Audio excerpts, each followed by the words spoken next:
la para que tengan el material disponible. Vamos a llevar hoy día los derechos de la personalidad.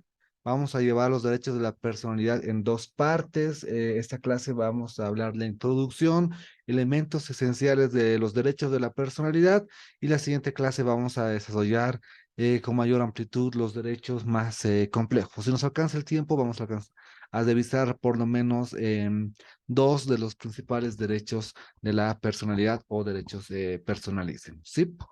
Primero, es importante saber qué son los derechos de la personalidad. Muchas veces se confunde el término derecho de la personalidad con los famosos derechos humanos. Entonces, es importante previamente realizar una diferencia en lo que son los derechos humanos, los derechos fundamentales. Entonces, haciendo esa diferencia, vamos a comprender realmente qué son los derechos de la personalidad. Pero antes de la diferencia, veamos de fondo de qué se tratan estos derechos de la personalidad. Entonces, veamos el concepto, lo vamos a poner en grande para que lo puedan copiar, lo puedan o puedan sacar fotografía. Cuando hablamos de derechos de la personalidad, estamos hablando de derechos subjetivos que garantiza al sujeto el goce en sí mismo, asegurando la actuación del individuo sobre sus propias fuerzas físicas y espirituales, o bien aquellos derechos que conceden un poder a las personas para proteger la esencia de su personalidad y sus más importantes cualidades. Cuando hablamos de este concepto, que es uno de los conceptos regularmente aceptados, este concepto es extraído del libro de José César Villasuel, pues no tendríamos una mayor idea. Derechos subjetivos que garantizan el goce de sí mismo. Me van a entender más la idea de los derechos personales o los derechos personalísimos cuando entendamos la diferencia con derechos humanos y derechos fundamentales. Entonces, si se puede ver en pantalla. Veamos las diferencias. ¿Cuál es la diferencia entre el derecho humano y los derechos fundamentales? Primero, que los derechos humanos, según la Declaración de la ONU de 1948, son libertades, facultades, instituciones que son relativas a los bienes básicos que tiene toda persona por el simple hecho de serlo, es decir, por el simple hecho de ser personas, pero también son independientes de factores como estatus, sexo, orientación sexual, etnia o nacionalidad, y no dependen de un ordenamiento jurídico. Ojo, los derechos humanos no dependen de un ordenamiento jurídico. Los derechos humanos afectan y comprenden a todo ser humano del país que sea, es decir, los derechos humanos son exclusivamente universales. Y en contraposición tenemos los derechos fundamentales. Los derechos fundamentales son aquellos derechos que un país otorga a sus habitantes por medio de la ley. Puede ser la Constitución o una ley de desarrollo, y gozan de la máxima protección jurídica ante los tribunales de determinado país. Estos pueden ser exigidos por cualquier persona que sienta que esos derechos han sido vulnerados ante cualquier tribunal. Los fundamentales solo afectan a los habitantes del país donde se dan esos derechos fundamentales.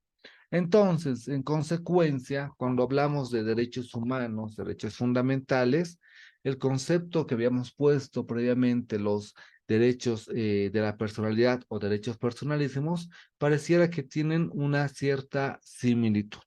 Pero aclaremos, ahora sí, con esa introducción me van a entender mucho mejor.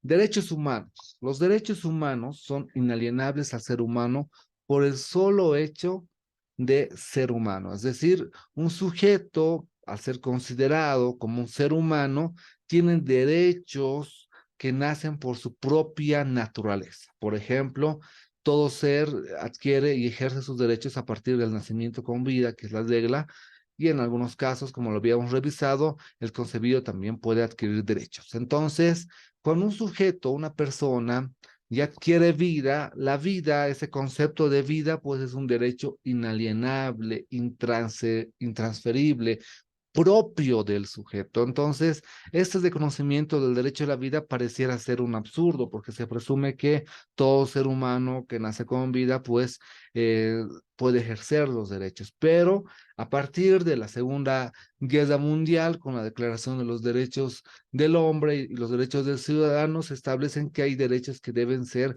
reconocidos de manera universal. Esto a partir de la Segunda Guerra Mundial, porque antes de la Segunda Guerra Mundial, si bien habían pequeñas en el mundo constituciones o leyes que reconocían esos derechos, no era un derecho universal, por tanto no les permitía, o bajo el principio de legalidad o el principio o las reglas del derecho positivista, pues una de las excusas de los sargentos, de los capitanes que obedecieron normas en la Segunda Guerra Mundial de exterminar a los judíos, era decirles, bueno, como no hay una norma que protege exclusivamente la vida, pues no estamos cometiendo ningún delito. Es decir, ellos justificaban, además, que tenían una norma en particular que taxativamente les habilitaba para el exterminio de los judíos y simplemente los capitanes, los generales de ese entonces justificaban sus acciones a partir de una norma positiva y vigente. Entonces, lo que ha hecho la Declaración Universal de los Derechos Humanos es establecer en el mundo que hay que reconocer ciertos derechos que son inalienables al ser humano y entre ellos los principales, el derecho a la vida.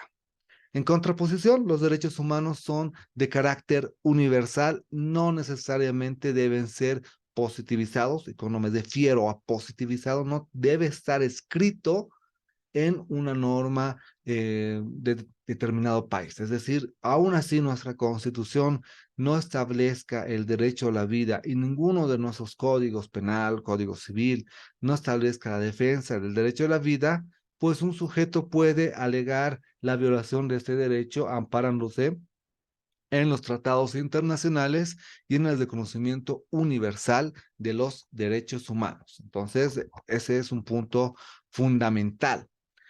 ¿Qué diferencia tiene esto con los derechos fundamentales? Los derechos fundamentales tienen que necesariamente ser estructurados y escritos por un determinado país. Es decir, un país puede definir la gama de la importancia de los derechos fundamentales.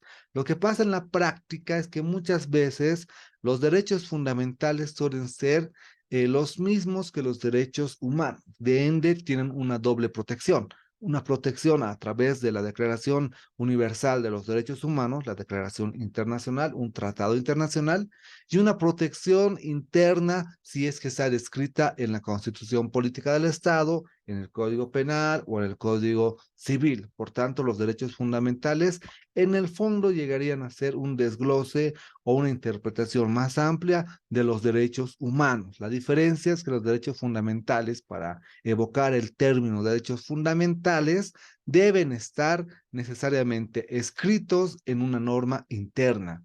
Si no se hubieran escritos, entonces hablamos de derechos humanos. ¿Y ahora qué relación tiene esto con los derechos de la personalidad en materia civil? No se olviden ustedes que materia civil es derecho privado. Cuando hablamos de derechos humanos y derechos fundamentales, estamos hablando de derecho público, el derecho internacional con relación a los derechos humanos. Tanto derechos humanos y derechos fundamentales protegen aquellos atributos o bienes jurídicos del hombre más importantes, como la libertad, como la vida, la integridad física, la dignidad, la imagen, son derechos inalienables a las personas. Pero la diferencia está en que estos institutos de derechos humanos y derechos fundamentales son de carácter público. Cuando hablamos de la protección de estos derechos de carácter, es decir, estos derechos que son protegidos por instituciones del derecho público, pues también podemos establecer que el derecho civil, que es un derecho eminentemente privado, también los protege y también los desarrolla a través del Código Civil. Por ende, cuando hablamos entonces de los derechos personalísimos o los derechos de la personalidad, es decir, aquellos derechos que son atribuibles a una persona por el solo hecho de ser persona, pues vamos a encontrar una similitud. La protección es básicamente la misma línea que manejan los derechos humanos y los derechos fundamentales, con la diferencia que el reclamo, que el procedimiento va a ser exclusivamente desde el campo del derecho privado. No deben olvidar que el derecho civil es exclusivamente derecho privado, ¿sí? Entonces, ahora cobra mucho más sentido la evocación de qué es un derecho o cuál es la protección de los derechos de la personalidad. Son protección de derechos subjetivos por el solo hecho de ser persona, aquellas cualidades, aquellos atributos, por el solo hecho de ser persona. Y dentro de estos vamos a encontrar las mismas categorías que se estudian en derechos humanos, en derechos fundamentales, pero desde una óptica del derecho privado, ¿sí? Hasta aquí, ¿alguna pregunta, alguna duda antes que pasemos a la siguiente categoría? Bien, si no hay preguntas, dudas, entonces vayamos a la siguiente categoría. Características. ¿Qué características tienen estos derechos de la personalidad? Sí, en nosotros lo que vamos a estudiar exclusivamente son los derechos de la personalidad, pero muchas de estas características van a ser similares a los derechos humanos o a los derechos fundamentales. Primero que son derechos originarios o innatos. ¿Qué significa que los derechos sean originarios o innatos? Que son originarios porque se originan con el mismo nacimiento del ser, nacimiento de la persona. Una persona nace y de forma indiscutible adquiere esos derechos primigenios, derechos innatos, como el derecho a la vida, el derecho a la libertad. No se puede contemplar en el mundo un sujeto que al nacer esté privado de su libertad. Perdón. Son derechos absolutos. ¿Qué quiere decir? Que no son derechos que puedan ser negociables, son derechos oponibles frente a terceros. Cuando hablamos de derechos oponibles frente a terceros, se utiliza el término latín erga omnes, cuyo significado es oposición de un derecho frente a terceros. Es decir, el derecho a la vida, el derecho a la libertad, el derecho a la dignidad, el derecho a la integridad física, que son parte de los derechos personales que están regulados por el Código Civil, pues son oponibles frente a terceros. Son derechos extrapatrimoniales. No se olviden que en materia de derecho civil tenemos dos campos, los derechos patrimoniales, aquellos que son susceptibles de ser economizados, de ser valorables en dinero, y los derechos extrapatrimoniales, que son aquellos derechos que no son evaluables en dinero. No podemos ponerle un valor a la vida, no le podemos poner un valor a la libertad, a la dignidad, a la integridad física. Son derechos que no son negociables desde el punto de vista económico. Tampoco son, otras de las características, son derechos inembargables, es decir, no podemos nosotros con nuestro cuerpo pagar deudas o garantizar deudas porque no pueden embargarnos sobre nuestro cuerpo. Esto era una estructura básicamente de los esclavos. Los esclavos sí podían pagar con su cuerpo porque lo que hacían es usar fuerza humana para trabajar y tener un amo. En este caso, ellos cuando tenían deuda, pues pagaban con años de esclavitud. Hoy en la actualidad, desde luego que los derechos personalísimos, los derechos de la personalidad, no son embargables. Por lo tanto, ningún sujeto puede atribuir a otro sujeto sobre su propio cuerpo.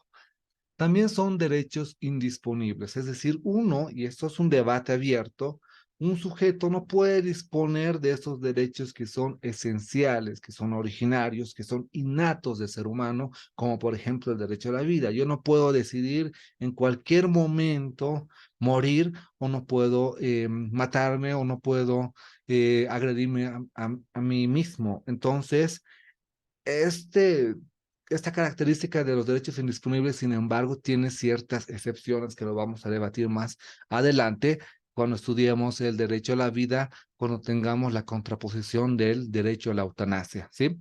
Pero entonces, la regla particular o la característica principal que son derechos no disponibles, salvo algunas excepciones que las vamos a ver más adelante.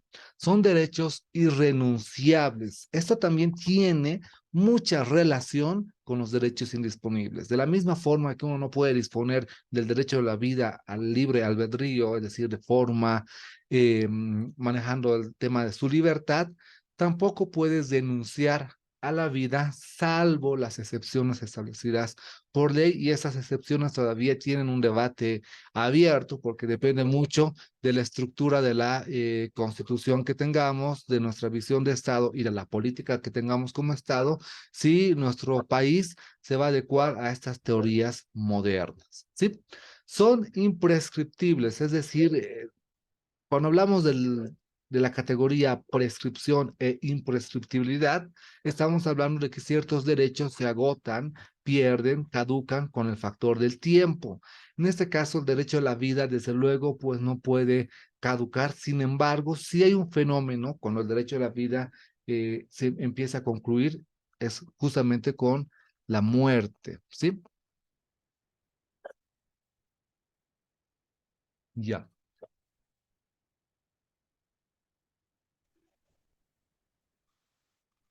Bien, también son derechos igualitarios, es decir, que cuando hablamos de derechos de la personalidad, los derechos tienen el mismo peso en relación a su ponderación.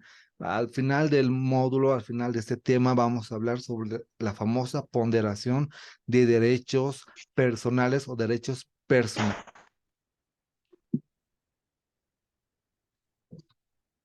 Bien, vayamos a la siguiente diapositiva.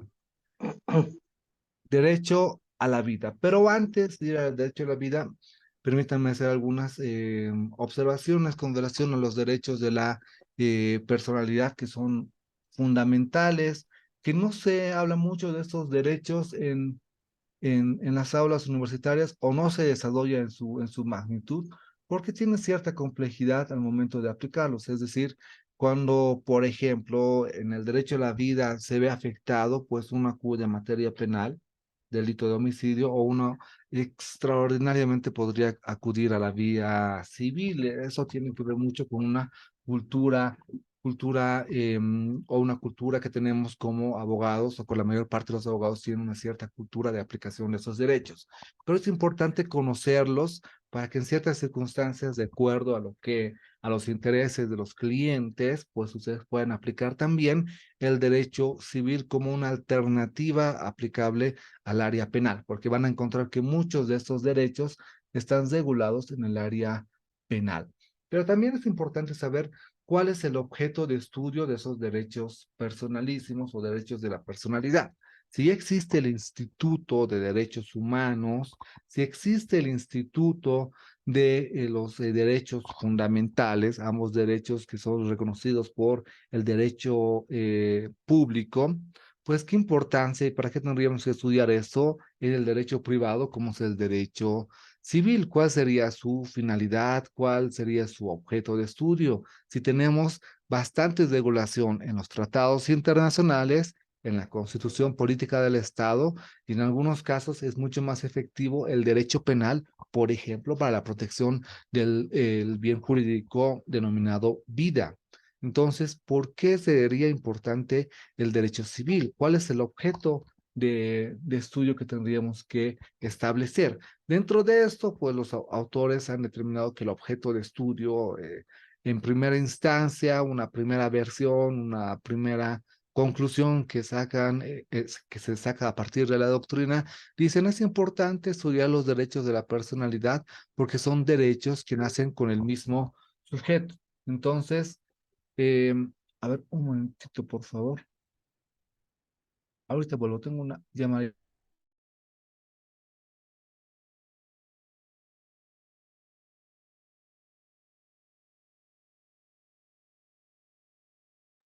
Ya, perdón.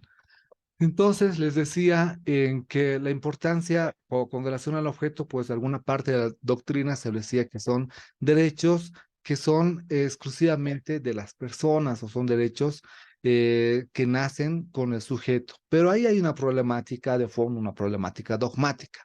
Si son derechos que nacen con las personas, ¿quién es el sujeto del derecho y cuál es el objeto del derecho?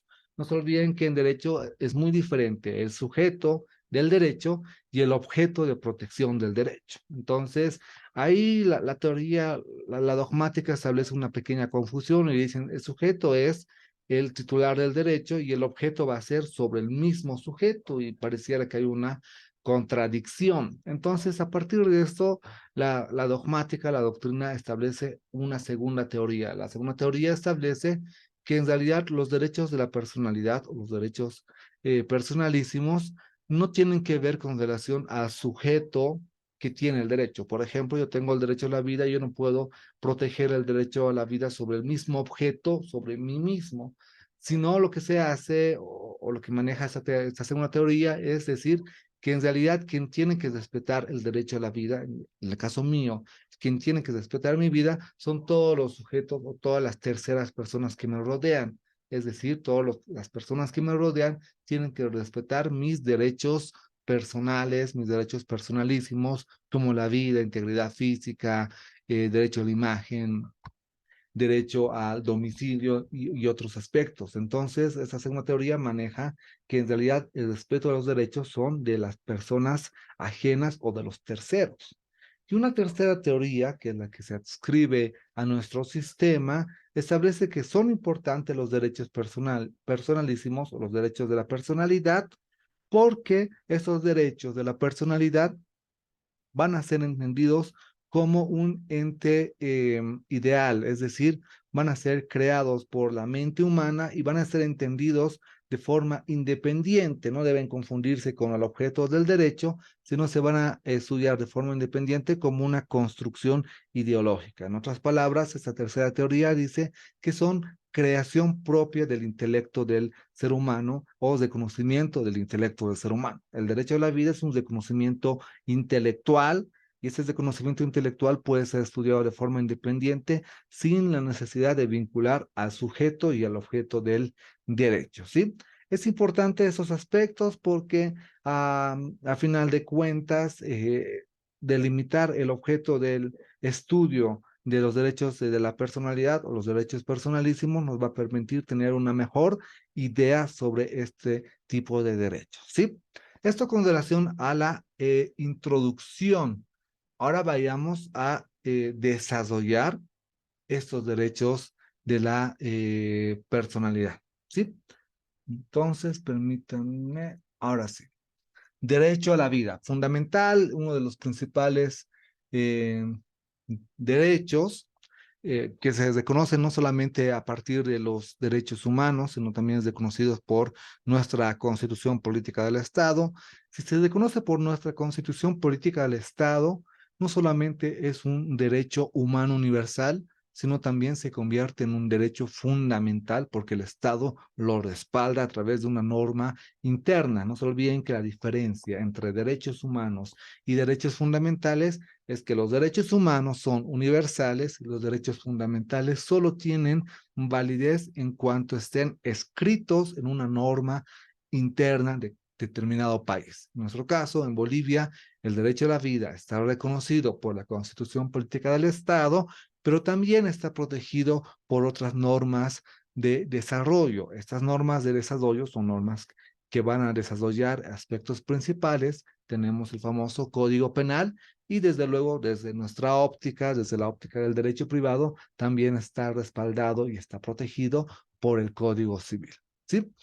Derecho a la vida es seguramente de los derechos humanos y derechos fundamentales de mayor relevancia, de mayor importancia, de mayor estudio también. En muchos libros vamos a encontrar estudios sobre el derecho a la vida. Pero veamos nosotros primero desde el Código Civil, cómo desde el ámbito privado, de qué forma el derecho a la vida está protegido. Entonces, permítanme compartir pantalla.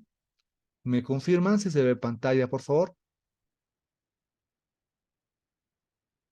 ¿Se ve pantalla? Sí, doctor, se ve. Sí, doctor, se ve. Muy bien, Sí, se ve, licenciado, se ve.